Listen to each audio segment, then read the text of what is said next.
Welcome to the final installment of our video series that introduces our new strategic plan, Inspiring Flourishing Lives, Transforming Our Globe.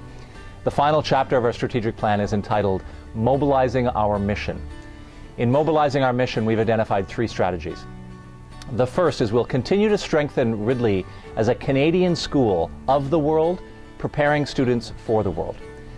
In the second strategy, we intend to deepen our existing partnerships and find new partnerships with local, national, and international organizations that are relevant to our mission and vision. And finally, in our third strategy, we intend to deepen our commitment to our school's motto, Terrar dum prosum, may I be consumed in service. And we intend to imbue in all Ridleyans a commitment to be consumed in service. If we want to continue to attract the brightest and best students from around the world, we need to understand that the curriculum needs to also be globally minded.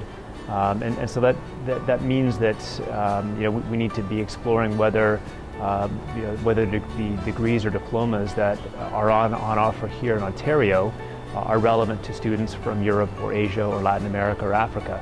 And so I would say we need to understand whether there's some ability to offer courses that or diplomas that will enable students to matriculate from Ridley College where they've got a diploma that is particularly relevant in their home country. I would say that clearly the introduction of the IB program has been a huge step in the right direction because that is a globally recognized diploma. On the one hand, we don't want to downplay or discard the attributes that have made Ridley a phenomenal school over the last 125 years. And one of those attributes is the fact that it's a Canadian boarding school. But conversely, I think that there is an opportunity to think about the school as an international school that happens to be located in Canada.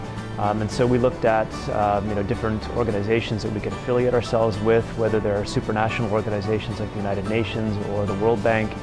We also looked at different international school associations to see if there were ways that we could become not just affiliated but actually accredited.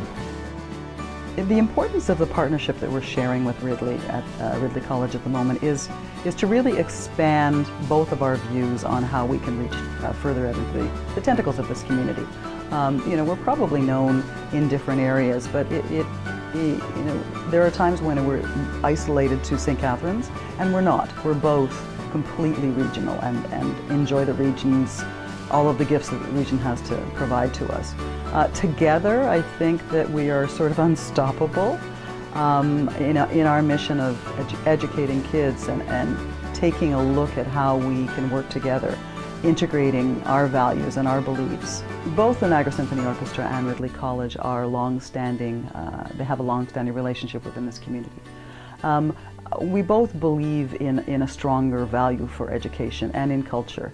Obviously, culture is one of the four pillars of society, and I think that's very important. We have a responsibility not only to serve the community, serve the people, serve the residents of this region, and obviously globally, but also to further educate tomorrow's leaders and to make sure that they don't miss out on the cultural opportunities that are here in both organizations.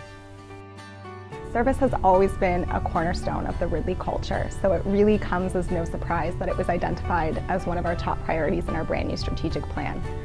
What the strategic plan has allowed us to do is it's given us the space and the time to think more intentionally about what service will look like at Ridley in the future, and it's allowed us the opportunity to collaborate and set more clearly defined goals. So there are a number of different goals that we have. First and foremost, I think we want to grow the program. We want to offer more service learning opportunities in various parts of the world and get more students involved. Secondly, we want to involve other stakeholders in the Ridley community. We want to involve alumni on these trips, and in fact we already have in some cases. We want to involve parents on these trips.